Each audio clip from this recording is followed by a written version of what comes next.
अस्सलाम वालेकुम नाज़रीन, मैं हूं बीना और आप देख रहे हैं प्रोग्राम बिला तकल्लुफ़। नाज़रीन, आज के प्रोग्राम में बात करेंगे कुछ इंटरनेशनल पाकिस्तान के हवाले से जो ख़बरें जुड़ी हुई उसके ऊपर भी बात करेंगे और नेशनल न्यूज़ के ऊपर भी बात करेंगे। पाकिस्तान के हवाले से अगर हम पहली ख़बर के ऊपर बात करें तो पाकिस्तान उन ममालिक की फ़हरिस्त में शामिल है जहाँ पर सहाफ़ियों को प्रोटेक्शन नहीं दी जाती।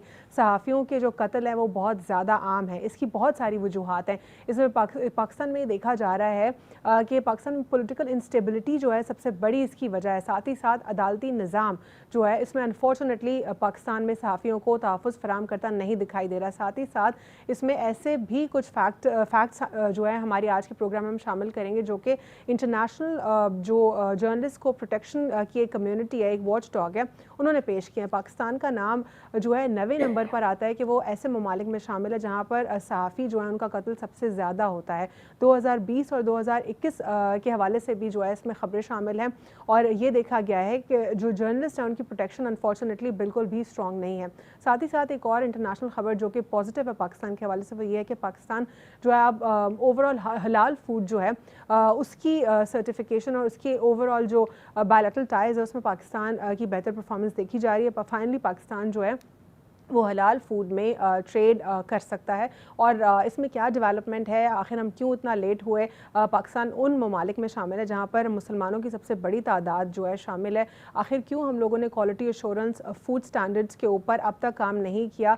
सेनेटर शिबली फराजी साहब कहते हैं कि ये एक बहुत अहम डेवलपमेंट है जिससे पाकिस्तान के लिए ट्रेड बहुत बेहतर हो सकेगा। साथ ही साथ प्रोग्राम में हम ये भी शामिल करेंगे कि इस वक्त अपोजिशन जमातों का क्या स्टांस है। एक तरफ तो हम ये देख रहे हैं कि शहबाज शरीफ साहब या फिर जितनी भी पीडीएम में मजीद पॉलिटिकल पार्टीज शामिल हैं वो पाकिस्तान तहरीक इंसाफ को टफ टाइम देने की कोशिश तो कर रही हैं लेकिन कोई प्रोडक्टिव इसका जो है हासिल वसूल नहीं दिखाई दे रहा। दूसरी जानिब शहबाज शरीफ साहब और हमजा शहबाज साहब के ऊपर जो केसेस हैं उसमें क्या अब तक की डेवलपमेंट। हमारे साथ प्रोग्राम में मौजूद हैं रिटायर्ड जस्टिस ख्वाजा नवीद साहब। उनको प्रोग्राम में सबसे पहले फॉर्मली वेलकम करते हैं। अस्सलाम वालेकुम सर। प्रोग्राम सबसे पहले जर्नलिस्ट के हवाले से बात करेंगे। बहुत ही ख़तरनाक खबर है ख़ास तौर पर मेरी फ्रेटर्निटी के लिए, मेरे लिए, और ये हम प्रैक्टिकली भी देखते आए हैं कि अनफॉर्चुनेटली जो एक सहाफ़ी है, सहाफ़ी सिर्फ वो नहीं है जो एक रिपोर्टर है या एक एंकर है, इसमें फ़ोटो जर्नलिस्ट और वीडियो जर्नलिस्ट भी शामिल है, यानी कैमरामैन जो स्क्रीन के पीछे काम कर रहे होते हैं। इनकी प्रोटेक्शन जो है पाकिस्तान में नहीं देखी जा रही। ख़ास तौर पर सिंध की अगर हम बात करते हैं,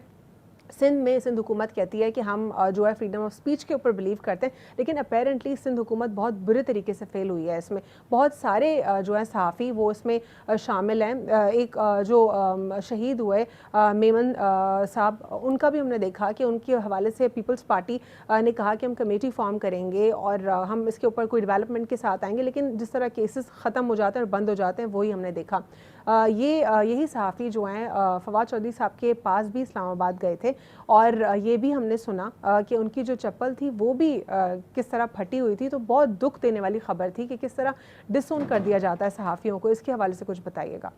ये बड़े दुख की बात है और आपने ख़ास तौर पे सिंध के हवाले से कहा है तो ये बड़ा ज़बरदस्त जुल्म है और आवाज़ को दबाने का ये एक बड़ा पुराना जागीरदाराना तरीका है जी कि आप ज़िम्मेदार के इलाके में कोई बात नहीं कर सके और अगर बात करके देखें तो उसी का काम उतार देते हैं। जी तो मीन के जो इंटरनेशनल स्टैंडर्ड्स बने हुए हैं या जो दुनिया के कवानीन बने हुए हैं उनका कोई इतलाक़ जो है मेरे ख्याल में सिंध तक उसकी इतला नहीं पहुंचती। जी तो उनकी थोड़ी सी सिंध हुकूमत को अवेयरनेस करानी चाहिए कि दुनिया में ये कवानीन हैं और आजकल दुनिया में ये रवाज चल रहा है। जी ये अभी तक अपने पुराने रवाज पे कायम हैं जी और पुराना रवाज तो वही है कि जो सर उठाए तो कलम कर दो।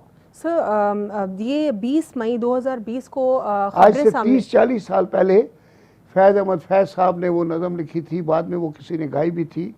निसार मैं तेरी गलियों के ए वतन के जहाँ चली है रस्म के कोई न सर उठा के चले। जी तो सहाफ़ी तो सर उठा के चलता है ना, वो लिखता है, उसका कलम है, बिल्कुल। तो बस फिर उसका काम उतार देते हैं। सर मैं उन सहाफ़ियों में शामिल जहाँ पे मैंने ये यकीन रखा है कि हमारे मुल्क में फ्रीडम ऑफ स्पीच बिल्कुल है लेकिन अनफॉर्चुनेटली दूसरी तरफ प्रोटेक्शन बिल्कुल फेल दिखाई देती है। क्योंकि मैं खुद अपने इस छोटे करियर में सहाफ़त के 3 साल का जो मेरा सहाफ़त का करियर है इसमें मैं इतनी बुरे तरीके से जो है अपनी ख़बर की वजह से फंसी हूँ कि मुझे लगा कि मेरा जो पुराना जो एक्सपीरियंस था, जो मेरी पिछली वर्क प्लेस थी, वहाँ पर मुझे बिल्कुल डिसोन कर दिया गया, FIA के हवाले कर दिया गया, पेमरा के हवाले कर दिया गया।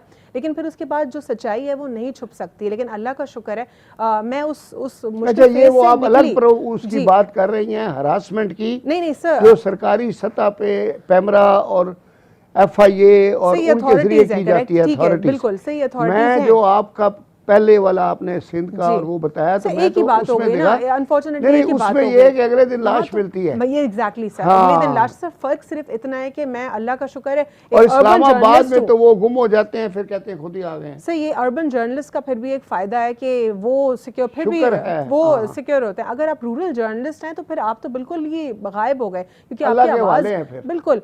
ये अजीज़ मेमन साहब जो हैं उन्होंने पीपल्स पार्टी के हवाले से एक ख़बर ब्रेक की थी। उन्होंने एक्सपोज किए थे फैक्ट्स को कि ये जो फैक्ट्स दिखा रहे हैं कोई भी नहीं है यहाँ पे, ख़वातीन भी नहीं है, ट्रेन खाली है, और बहुत सारे फैक्ट्स सामने लेकर आए थे। ये उनकी जॉब थी, उन्होंने अपना काम किया।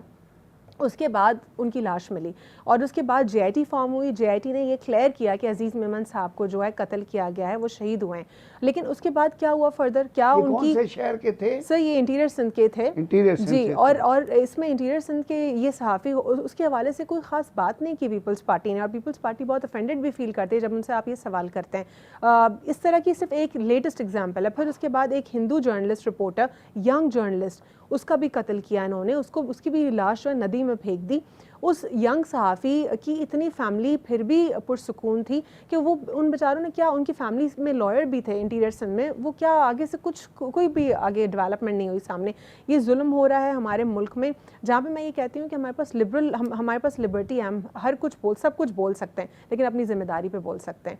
दूसरी जानिब हमें जहाँ पे लिबर्टी दी गई है, फ्रीडम ऑफ स्पीच है, लेकिन दूसरी तरफ अगर कोई एक ऐसा सहाफ़ी जो सच बोल रहा है और ऐसे मगरमच्छों के बीच में फंस गया है जो बहुत इन्फ्लुएंशियल है, फिर वहाँ से अगर अल्लाह आपको बचाना चाहता है तो आप बच जाते हैं, अदरवाइज सिस्टम, हम ये देख रहे हैं वैसे भी अल्लाह ही हर चीज़ पर कारसाज है, लेकिन मेरे कहने का मकसद ये है कि जो सिस्टम है वो प्रोटेक्ट नहीं कर रहा है जर्नलिस्ट को। आखिर इसको कैसे प्रोटेक्शन या हुकूमत या क़वानीन जो हैं वो जर्नलिस्ट को तहफ़्फ़ुज़ फराहम नहीं कर रहा जी, तो ये बड़ी तशवीश की बात है।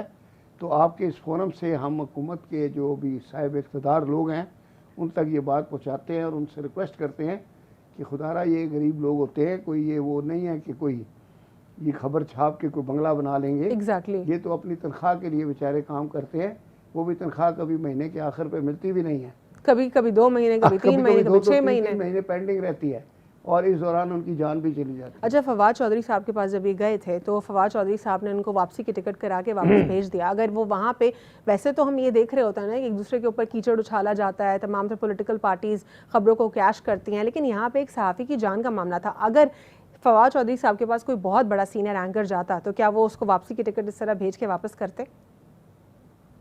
वो एक वो रूरल एरिया के जर्नलिस्ट थे जिनकी शक्ल किसी ने नहीं देखी थी, सिर्फ वो अपना कलम इस्तेमाल करके काम करते थे।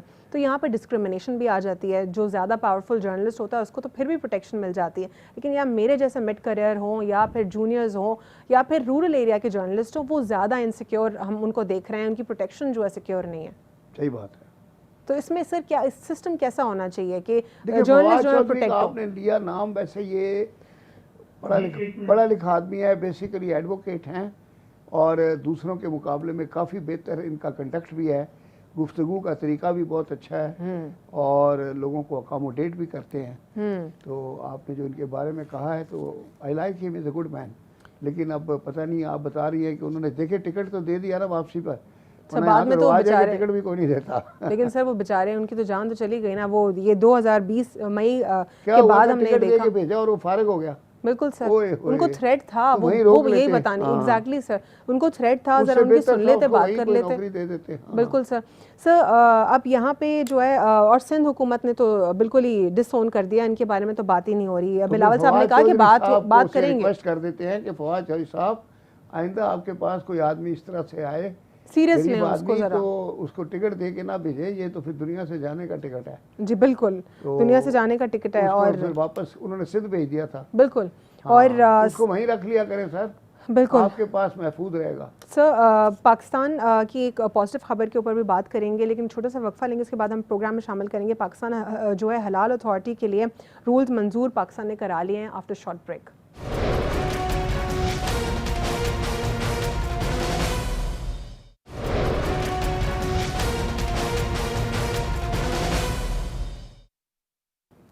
Welcome back after short break. नाज़रीन, ब्रेक से कबल हम प्रोग्राम में बात करते हैं जर्नलिस्ट के हवाले से कि पाकिस्तान जो है उस लिस्ट में सर फहरिस्त है, 9th नंबर के ऊपर आता है कि जहाँ पर जर्नलिस्ट जो हैं उनकी लाइफ को थ्रेट है, सिक्योर नहीं है। इसमें बहुत सारे ममालिक शामिल हैं, साथ ही साथ इसमें रशिया, इसमें जो है ब्राज़ील और भी बहुत सारे ममालिक शामिल हैं। अफगानिस्तान भी इस लिस्ट में है और मज़ीद और कई ममालिक भी शामिल हैं। पाकिस्तान में गवर्नेंस या फिर जो अदालती निज़ाम है वो जर्नलिस्ट को सिक्योरिटी जो है फराहम करने में फेल दिखाई देता है। प्रोग्राम में गुफ्तगू करेंगे पाकिस्तान हलाल अथॉरिटी के लिए रूल्स मंजूर करा लिए गए हैं। अनफॉर्चुनेटली एक मुस्लिम कंट्री है, हम बायलैटरल टाइज भी करते आए हैं, लेकिन इस डोमेन में हमने क्यों पहले काम नहीं किया? जी ये बता दीजिए। देखिए जी, हमने इस सिलसिले में इतना ज़्यादा काम किया हुआ है, आपको आइडिया ही नहीं है। हमारे लिए तो रिश्वत भी हलाल है, हर चीज़ हलाल है इस मुल्क में। तो अब ये है कि पता नहीं अब और क्या हलाल कर दिया इन्होंने। अच्छा, तो ये सारी चीज़ें हलाल चल रही हैं अच्छा हमारे मुल्क में। अच्छा। अब ये क्या, कौन सी हलाल अथॉरिटी है कोई? आप जी बता रहे हैं। जिस सर जो हलाल स्टैंडर्ड्स की जो अथॉरिटी उसमें रूल्स होते हैं, उन्होंने उसके बाद पास कर फिर दिया हमने। इंटरनेशनल ट्रेड होता है, चलिए, वो शुक्र उसके है। बाद अच्छा, पॉसिबल अच्छा, हो उसमें सकता है। रिश्वत शामिल नहीं है। जी जी तो सर। अब ये है कि ये जो हलाल मतलब इन्होंने पास कर दिया है तो अच्छी बात है, और इसमें हमारी ट्रेड बहुत बढ़ जाएगी, क्योंकि जितनी भी कंट्रीज़ हैं मुसलमान और ख़ास तौर पे सऊदी अरब में हम अपना ये गोश्त, मुर्गी, ये सारे एक्सपोर्ट कर सकते हैं। जी। लेकिन ये पहले पाकिस्तान में पूरा नहीं पड़ रहा। सर पाकिस्तान में पूरा नहीं पड़ रहा जो आप कह रहे हैं, एक्सपोर्ट करके क्या करेंगे? सर पूरा नहीं पड़ रहा। एक और भी मामला है जिसके ऊपर इसमें मेंशन्ड है कि अथॉरिटी जो है मकामी मार्केट और बरामदार जो है, यहूदी भी आपको पता है वो भी हलाल खाते हैं। जी हाँ, तो उनको भी हमारा एक्सपोर्ट हो सकता है, लेकिन उनसे तो हमारे ताल्लुकात ही नहीं है। ठीक है सर। लेकिन इसमें ये भी पॉइंट शामिल है कि अथॉरिटी जो है मकामी मार्केट और जो बरामद किए जाने वाली अशिया हैं उनकी निगरानी की भी जिम्मेदार होगी। सर लाहौर में कभी बोलते हैं गधे का गोश्त मिल गया, कभी कहाँ, और फिर उसके बाद यहाँ पे तो हलाल स्टैंडर्ड्स की बात हो रही है। लाहौर में जी गधे की निहारी मिलती है। ठीक है सर। तो लेकिन सर आपको क्या तो आप लगता है? पूछ रही है कि हलाल अथॉरिटी ने लेट काम क्यों किया है? जी अरे यहाँ तो हलाल अथॉरिटी जो है वो तो हर चीज़ हलाल करके बैठी हुई है। अच्छा ठीक है सर। लेकिन ये बताइएगा कि जैसे शिबली फराज साहब कह रहे हैं कि इंटरनेशनल मार्केट में हमारे लिए ये एक अच्छी और बड़ी खबर है, क्योंकि एक स्टैंडर्ड्स होते हैं हलाल अथॉरिटी के, और फिर डिफरेंट फूड के ISO और दीगर स्टैंडर्ड्स होते हैं, उसको मीट करना होता है। फिर उसके बाद आपका जो है ट्रेड और आपका इंटरनेशनल एक्सपोजर बढ़ जाता है। अब पाकिस्तान की आज़ादी की मतलब एक जब सेंचुरी के करीब पहुँच गए तब ये काम फाइनली हुआ। चले कुछ तो अच्छा हुआ है, लेकिन अब हुआ बहुत ज़्यादा लेट नहीं हुआ। आप ये कहते हैं लेट हुआ है, मतलब शुक्र है हो गया है लेट भी, लेकिन आप अगर यहाँ वो कसाई देखें हमारा, उसका उलिया देखा करें जो छुरी फेर रहा होता है, अल्लाह अकबर अल्लाह अकबर, उसको पता नहीं, अल्लाह ताला जानता है बेहतर उसका कि उसको पूरा कलमा भी आता है कि नहीं आता, लेकिन वो हलाल कर रहा होता है। अच्छा। हर चीज़ हलाल हो रही होती है। अच्छा। और आप कभी मुर्गी की दुकान के ऊपर खड़े हो जाए 5 मिनट, वो देखे कैसे करके थड़क फेंक रहा होता है। अच्छा। उस मुर्गी को हलाल के साथ साथ थोड़ा सफाई और हाइजीन का भी ख्याल करें, क्योंकि अगर आपने अपनी एक्सपोर्ट बढ़ानी है और बाहर मुल्कों के स्टैंडर्ड पे पूरा उतरना है तो थोड़ा हाइजीन, एग्जैक्टली जो हाइजीन है, जो स्टैंडर्ड्स हैं, जो इंटरनेशनल स्टैंडर्ड्स। दुकान पे 1 घंटा किसी अंग्रेज को खड़ा करे तो फौत हो जाएगा। ठीक है सर। इस अमल में सुबह दिबा हो रही होती है। ठीक है। इस अमल में जो जामियात और दीगर अगर कोई गोरा आ गया उधर रिपोर्ट बनाने तो वो फेंट हो जाएगा। ठीक है सर। इस पूरे अमल में, इस पूरे फेज़ में हम ये देख रहे हैं कि इस पे जो इंस्टीट्यूट्स हैं, एजुकेशनल इंस्टीट्यूट्स और जामियात, उनको भी इसमें शामिल किया गया, क्योंकि रिसर्च एंड डेवलपमेंट जो है एक अहम जो है कंसर्न होता है। उसके बगैर कोई भी चीज़ सक्सेसफुल नहीं हो सकती। हम ये देखते हैं कि जितनी भी दीगर ममालिक हैं उन्होंने हर सब्जेक्ट के ऊपर यूनिवर्सिटीज़ को असाइन किया होता है। यूनिवर्सिटीज़ का सिर्फ ये काम नहीं होता है बाहर के ममालिक में कि वो सिर्फ स्टूडेंट्स को ग्रेजुएट करें और उनको डिग्री दें, उनसे रिसर्च होती है हर एग्जैक्टली। मैं हार्वर्ड गया तो वहाँ एक इंडियन कपल था, वो मियाँ बीवी थे, तो मैंने उनसे पूछा कौन सी क्लास में आप पढ़ते हैं? उन्होंने कहा हम सब कुछ पढ़ चुके हैं। तो मैं कहा फिर आप यहाँ क्या कर रहे हैं? तो उन्होंने कहा कि हम दोनों मियाँ बीवी को लाइब्रेरी में रिसर्च की जॉब मिल रही है। अच्छा। और वो दोनों बैठ के रिसर्च कर रहे हैं। ठीक। वहाँ अपना हार्वर्ड में बैठे हुए हैं। तो यानी रिसर्च इतनी स्कॉलरशिप मतलब मिल रहा है, यानी आम आदमी को उतनी तनख्वाह मिलती है जितनी उनको स्टाइपेंड मिल रहा है। जी। वो वापस इंडिया ही नहीं जा रहे, उन्होंने कहा सारी रिसर्च इधर ही कर ले। अच्छा ठीक। उनका जाने को इंडिया दिल नहीं चाह रहा। ठीक है। तो सर इसमें ये भी बता दीजिए, जिस तरह अगर मैं रिसेंटली बात करती हूँ ग्वादर पोर्ट के हवाले से बहुत सारी इसमें डेवलपमेंट्स आ रही हैं, अपडेट्स आ रही हैं, उसमें हाल ही में हमने ये देखा कि एक इनिशिएटिव है जो कि पर्टिकुलरली इनिशिएटिव लिया गया है, जो चाइनीज़ फॉरेस्ट्री डिपार्टमेंट है उन्होंने एक इनिशिएटिव लिया है और ये कोलैबोरेशन में है चाइनीज़ यूनिवर्सिटी के साथ, और उसको जो है जॉइंट वेंचर किया गया पाकिस्तान के साथ। पाकिस्तान के लिए उन्होंने जो है ओपन इस पर स्पेस रखा है कि आप अपनी रिसर्च लेकर आएँ, और फॉरेस्ट्री डिपार्टमेंट जो है उसने ये जो पेश किया, इसमें चेयरमैन CEO PHP शामिल है, जो Chinese overseas port holding company है, मिस्टर चोंग पोचोंग। उन्होंने जो है ये एक ओपन प्लेटफॉर्म रखा है। वो कह रहे हैं कि आप आए, रिसर्च दें, और यहाँ पे कोई भी ऐसा सीड या यहाँ पे कोई भी ऐसा प्लांट जो चोंग इधर आए तो हमसे मांग पर मांग सीख जाएगा, हम उसकी भी ट्रेनिंग कर देंगे। अच्छा, क्या ट्रेनिंग कर देंगे सर? मांग पे मांग, हम तो मांगते हैं ना। अच्छा, मांग, ठीक है। तो सर वो कह रहे हैं कि ना इसमें मांगने के अलावा वो कह रहे हैं खुद भी कंट्रीब्यूट करो, और साथ में जो है BRI, ताकि फास्ट हो और आगे इसमें बेहतरी आए। अब बहुत सारे इसमें सीड्स और प्लांट्स हमने देखा कि फेल भी हुए हैं वहाँ पे, क्योंकि जो ग्वादर की ज़मीन है वो ऐसी है कि बहुत मुश्किल है वहाँ पे कुछ उसको ग्रीन करना, लेकिन वो ग्रीन बेल्ट बना रहे हैं वहाँ पे। और जो ग्रीन बेल्ट है, सिंपल सिर्फ ग्रीन बेल्ट के लिए नहीं, इसको पर्टिकुलरली बनाया जा रहा है कि वो ऐसे उसको ग्रीन बेल्ट बनाया जाए कि वो या तो मेडिसिनल पर्पस के लिए या फिर कॉस्मेटिक पर्पस के लिए भी इस्तेमाल हो, और मकामी जो लोग हैं सर वो भी उससे मुस्तफ़ीद हो। तो ये जो मेरा कहने का मकसद इस गुफ्तगू में ये था कि उन्होंने चाइनीज़ जो यूनिवर्सिटीज़ हैं, रिसर्च इंस्टीट्यूट्स को बीच में ऐड ऑन किया है। तो यानी वो अपनी हर चीज़ में रिसर्च इंस्टीट्यूट्स को शामिल करते हैं, यूनिवर्सिटीज़ को। तो इस पर तो रिसर्च बड़ी ज़रूरी है, क्योंकि देखें सॉइल को लेके हमारे पास भी एग्रीकल्चर यूनिवर्सिटी है, पता बिल्कुल, जी, फैसलाबाद में कहाँ बनाई है, वो फिर मिट्टी को चेक करके बता देते हैं कि यहाँ क्या चीज़ उग सकती है, बिल्कुल वहाँ उसी चीज़ का प्लांट लगाते हैं। अगर चाइना वाले कर रहे हैं जी तो उसके बहाने में हमारी अपनी जगह सारी सरसब्ज हो जाएगी। बिल्कुल बिल्कुल सर, जिस तरह आप फैसलाबाद की बात कर रहे हैं, तो फैसलाबाद से भी प्रोफेसर डॉक्टर इरफान जो हैं वो भी फैसलाबाद की एक यूनिवर्सिटी से शामिल थे जी। तो अब इसमें ये है कि, लेकिन मेरा पॉइंट दोबारा ये, जिस तरह हलाल फूड की हम बात करें, किस्में हैं, अगर रिसर्च करके बाकायदा तरीके पे जी, अगर ये कोयटा में वो जो बलूचिस्तान में खजूर सही वाली उगाएं तो एक्सपोर्ट करके खजूर से बहुत पैसा आ सकता है। तो सर, लेकिन ये जो रिसर्च एंड डेवलपमेंट का जो ये विंग है, आखिर क्या तजवीज़ देना चाहेंगे कि इनको हर एरिया में कैसे शामिल किया जाए? जी, ये बड़ा ही आपने अच्छी बात की है। इंजीनियरिंग हो, बायोलॉजी हो, ये कैसे माइक्रोबायोलॉजी हो, इसको कैसे इन्फ्यूज़ कैसे करें कि हम जो इंस्टीट्यूशंस हैं उनको इस्तेमाल करें। अब पाकिस्तान में तो अनफॉर्चुनेटली अंधा कानून है। बच्चा जिस वक्त पढ़ रहा होता है ना, उसका जहन बहुत चल रहा होता है, तो ये बच्चे जब MSc कर रहे होते हैं, MA कर रहे होते हैं, अगर इनको रिसर्च पे लगा दें, बिल्कुल, तो ये इनके दिमाग में इतने आइडियाज आ रहे होते हैं। अगर पीछे अगर गवर्नमेंट का हाथ आ जाए तो they can give you lot of output, और उससे हमारे मुल्क का बड़ा फायदा हो जाएगा। लेकिन आपको हमारे बच्चों में जो टैलेंट है ये बाहर मुल्कों के बच्चों से बहुत ज्यादा अच्छा है, क्योंकि वो क्या करते हैं, हमारे बच्चे लेबोरियस होते हैं बचपन से जी, और वो तो वीकेंड करते हैं, जुमे की शाम से जो फिर वो वीकेंड करते हैं वो फिर पीर को ही वापस आते हैं। हमारे तो रात को इतवार को भी लगे होते हैं पढ़ने के लिए जी जी, बहुत काम करते हैं। तभी तो हमारे बच्चे बाहर मुल्कों में जाके ज़्यादा सक्सेसफुल हैं, लॉट ऑफ मनी, और वो जाके वहाँ डॉक्टर कदीर बन जाते हैं। बिल्कुल ज़बरदस्त सर। एक और जिस तरह आपने बात की कि कितनी ज़्यादा रिसर्च एंड डेवलपमेंट की इंपॉर्टेंस है, जो कि पाकिस्तान में अनफॉर्चुनेटली इग्नोर्ड है।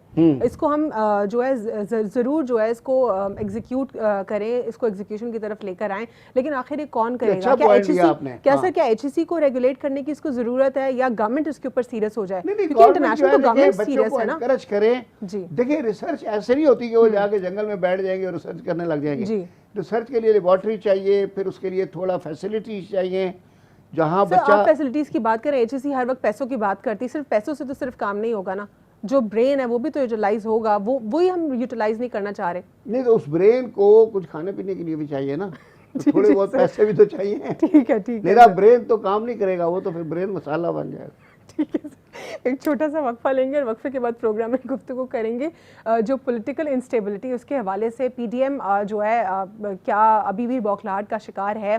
दूसरी जानिब जो केसेस हैं, money laundering cases, sugar mafia cases, उसकी क्या फर्दर प्रोसीडिंग्स है। शहबाज शरीफ साहब, हमजा शहबाज शरीफ, इनकी क्या अब तक की केस की प्रोसीडिंग्स है। After short break.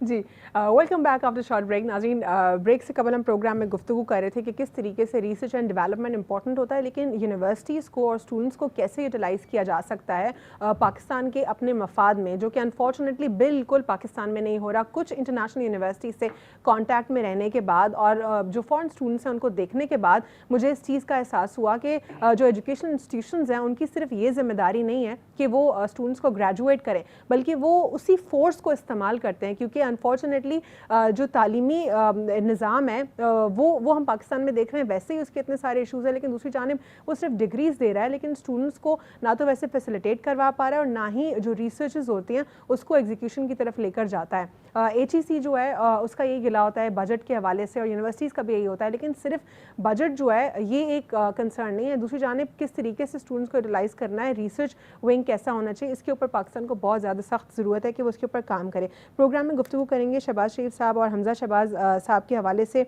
कि अब तक की जो उनकी अबूरी ज़मानत है उसके हवाले से 20 नवंबर तक की खबर आई है कि उसमें तौसी मिल गई। जी सर, इसमें क्या बताएंगे आप? मनी लॉन्ड्रिंग का केस, शुगर का केस, तौसी पे तौसी। जी, वो तौसी तो करनी पड़ती है क्योंकि केस चल रहा है और चूंकि वो ऑलरेडी जमानत पर हैं जी, तो जब जमानत डिसाइड होगी तो इंटरम प्री अरेस्ट बेल उनको मिली हुई है, उसकी कंफर्मेशन होती है जी। तो अब यह है कि उसकी कंफर्मेशन के लिए बहस भी होनी चाहिए।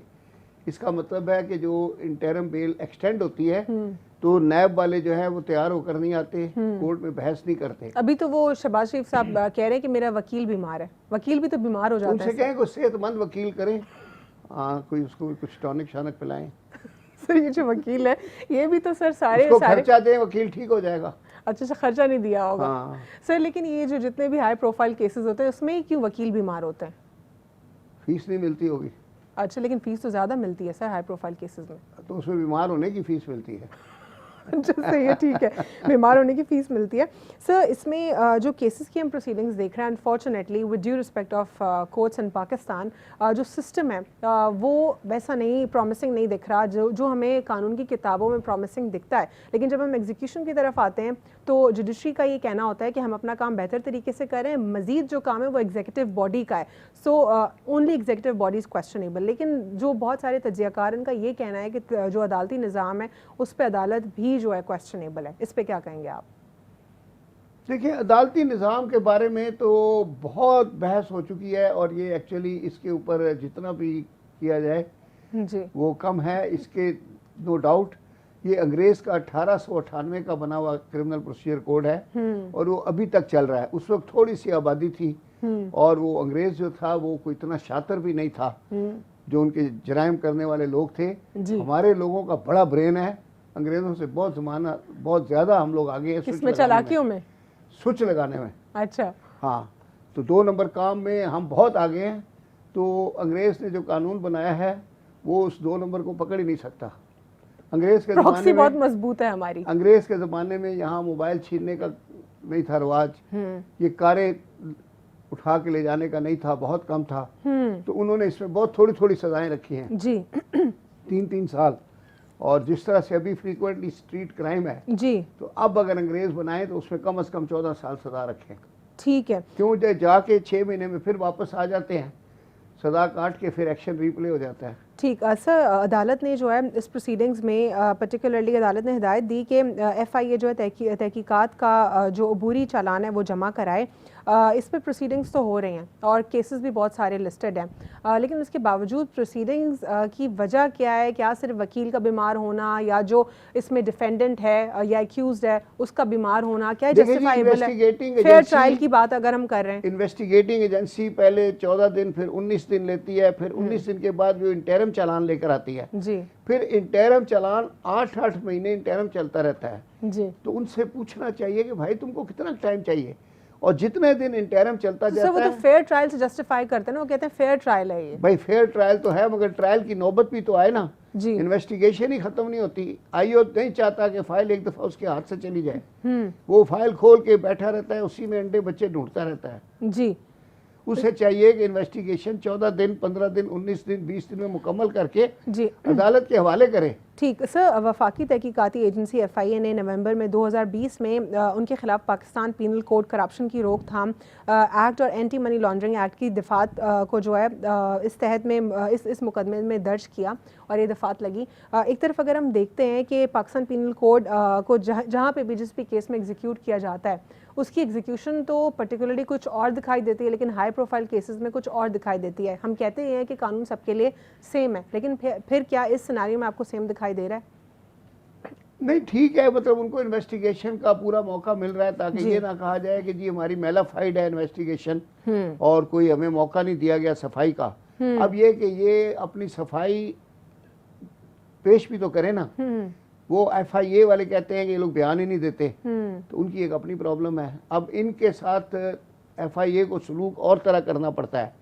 आम मुलजम को तो कपड़े उतार के उल्टा लटका के शाम को पूरी तफ्तीश कर लेते हैं। अब ये हाई प्रोफाइल लोगों को तो क्या करें वो बेचारे, ना तो इनका ना थप्पड़ मार सकते हैं, ना कुछ कर सकते हैं, ना कुछ करते हैं जी। तो ये वहाँ भी उनको कहते हैं कि नो स्टेटमेंट। ठीक सर, इसमें मज़ीद अगर हम मनी लॉन्ड्रिंग की केसेस की बात करते हैं या फिर शुगर माफिया की बात करते हैं, मिल्स की बात करते हैं, तो इसमें ये तमाम तर जो सिनेरियो है ये इंटरकनेक्ट करता है हमारे इंटरनेशनल इश्यूज़ के साथ भी। IMF ने बार बार हमें जो है सिर्फ एक ही पॉइंट के ऊपर ब्लैकमेल किया है कि आपके पास जो है वो उसकी जो ओवरऑल एक्सेस है मनी लॉन्ड्रिंग की ये अभी भी है। हालांकि पाकिस्तान से कई ज़्यादा ममालिक जो स्ट्रॉन्ग है, जिस तरह दुबई की एग्जांपल देख लें, वहाँ पे सारा ब्लैक मनी जो है इस्तेमाल हो रहा होता है। पाकिस्तान में ये कंपैरेटिवली वैसा ओपन नहीं है और ना ही इतना कॉमन है, उसके बावजूद भी पाकिस्तान को इसके ऊपर ब्लैकमेल किया जाता है। कानून साजी की जब बात आती है तो यही अपोजिशन पहले कहती है कि हम अग्री नहीं करते इसके ऊपर। ये जो इंटरनेशनल कम्युनिटी है ना, इनके यहाँ भी जो ये एक ऐसे स्लोगन ही है कि all nations are equal in the eyes of law, लेकिन है तो नहीं ना। Some are more equal than others. वो जैसे आपने बताया कि हमारे यहाँ इतनी ब्लैक मनी इस्तेमाल नहीं होती जितने दूसरे मुल्कों में डंप होती है और जहाँ जाती है। हमारे यहाँ तो मनी है ही नहीं, तो मुश्किल से नज़र नहीं आती, तो ब्लैक क्या वाइट भी नहीं है जी, तो यहाँ पैसे ही नहीं है। तो अब बात यह है कि अब उन्होंने ज़बरदस्ती जैसे हमें ग्रे लिस्ट में डाला हुआ है, तो वो भी हमें ब्लैकमेल करते हैं, सच्ची जो बात है। ठीक। हाँ। सर, नैब ऑर्डिनेंस के हवाले से जो अपोजिशन जमातों का ये कहना है कि हमने उनकी सारी शराइत पूरी कर दी हैं, अभी तक उन्होंने हमें ग्रे लिस्ट से नहीं निकाला, फिर 6 महीने 4 महीने एक्सटेंशन दे देते हैं। ठीक सर, नैब ऑर्डिनेंस की अगर हम बात करते हैं तो अपोजिशन जमातें ये कहती हैं कि ये नैब जो है हमेशा से हर हुकूमत में एज अ टूल इस्तेमाल हो, यानी कि उन्होंने इसको एंडोर्स किया है कि उन्होंने अपने राइवलरीज़ के ख़िलाफ़ या जो उस वक्त के अपोजिशन में थे उसके ख़िलाफ़ इस्तेमाल किया। अब यहाँ पे जब उन्होंने इस हुकूमत में भी कहा कि एज अ टूल इस्तेमाल हुआ, नैब ऑर्डिनेंस की 2 से 3 बार बात हुई कि इसमें अमेंडमेंट होगी, फाइनली एक और ऑर्डिनेंस आ गया अक्टूबर में 2021 में। उसके हवाले से अपेरेंटली तो वो बोलते रहे कि नहीं नहीं हमें किसी NRO की भी ज़रूरत नहीं, जरदारी साहब की तो और खाकान अब्बासी साहब की तो पिटिशन चली गई उसी ऑर्डिनेंस के अमेंडमेंट को लेकर। वो कह रहे हैं इस अमेंडमेंट के हिसाब से हमारे सारे केसेस जो है खारिज कर दो, तो जरदारी साहब दूसरी बार NRO ले लेंगे? नहीं, खाकान अब्बासी ने तो कहा है कि मैं पिटिशन करूंगा ही नहीं, बल्कि उन्होंने कहा जब मैं इस ऑर्डिनेंस को मानता ही नहीं तो why should I file petition. तो फिर सर ये जो खबरें हो रही हैं क्या खाकान अब्बासी साहब की खबरें गलत हैं? हाँ, खाकान अब्बासी ने लगाई नहीं है, उसका तो मैं खुद वकील हूँ ना। अच्छा। हाँ, तो उन्होंने मुझे मना किया कि मेरी नहीं लगाए। और जो जरदारी साहब हैं उनका ने लगाई थी, और पहले दिन वो जो वहाँ पे जज साहब हैं आजम साहब, उन्होंने रिजेक्ट करके, और फिर उसकी कल तारीख थी जी 28 तारीख रखी थी उन्होंने, 27 शायद उसकी। ठीक। चार्ज फ्रेम करने की, तो मुझे पता नहीं है लेटेस्ट क्या है चार्ज फ्रेम, अभी इसकी डेवलपमेंट नहीं है सर। लेकिन फिर दूसरी बात यही आ जाती है ना कि चलें हम खाकान अब्बासी साहब को साइड पर कर देते हैं, अब जरदारी साहब की बात करते हैं। वो तो यही क्लेम कर रहे थे ना कि वो नैब को ही नहीं मान रहे, इस ऑर्डिनेंस को भी एक्सेप्ट नहीं करे, फिर पिटिशन क्यों दायर करवाई अपनी? नहीं, उन्होंने पिटिशन दाखिल जरदारी साहब, हाँ जरदारी साहब ने की है, उनका अलग स्टैंड है, इनका अलग है, लेकिन आप दोनों को मिक्स कर रही हैं। आप दोनों को मिक्स कर रही हैं। इनका स्टैंड भी तो यही रहा ना, पीपल्स पार्टी का भी तो सियासी स्टैंड था कि हम इस ऑर्डिनेंस को ही नहीं मान रहे जी, तो और दूसरी तरफ उनका एक्शन कुछ और था। लेकिन ये ऑर्डिनेंस मैंने आपको लास्ट टाइम भी बताया था कि ये इस लिहाज से अच्छा ही, तो खैर सियासी लोग हैं जी, सो क्विकली वाइंड अप इसको करना होता है, लेकिन ये जो गवर्नमेंट एम्प्लॉइज हैं उनके लिए बहुत अच्छा है ये ऑर्डिनेंस, क्योंकि बेशुमार एम्प्लॉइज जो हैं अननेसेसरीली फंसे हुए हैं। किसी ने कोई छोटी सी ओपिनियन दी है, कोई डिस्पैचर है उसने मोहर लगाई है, डिस्पैच किया लिफाफा, वो भी फंस गया वो, केस यानी में आया हुआ है। इस ऑर्डिनेंस के प्रोज एंड कॉन्स भी हैं। हाँ। सर इसके ऊपर भी किसी प्रोग्राम में तो कोशिश करेंगे, उसमें डिटेल उनको गुफ्तगू रिलीफ दी करेंगे। गई है कि उनके केसेस नैब से हटा के उनके डिपार्टमेंट, मतलब वो बरी नहीं होंगे, ठीक, उनके अपने डिपार्टमेंट या वही मुतल्लिका अदालत में इन्वेस्टिगेशन, दे दें। यही जो है क्लॉज मेंशन है सबसेक्शन 3 हाँ, में नैब मुतल्लिका, ऑर्डिनेंस हाँ, अमेंडमेंट के। 3 और 4 में जी। भी यही है, 2 में भी यही है। ठीक है सर, दो मुख्तलिफ, वो तो कह रहे हैं इन लोगों को निकाल देना सारे, जो ये सारी इंटाइटीज बताई। सर वक्त ओवर टाइम चला गया है, हम अगले प्रोग्राम में इसके ऊपर ज़रूर गुफ्तगू करेंगे नैब ऑर्डिनेंस अमेंडमेंट के ऊपर, और देखते हैं कि शायद इसका सिनेरियो चेंज हो चुका हो तब तक, क्योंकि पॉलिटिकल डेवलपमेंट्स क्विकली पाकिस्तान में देखी जाती हैं।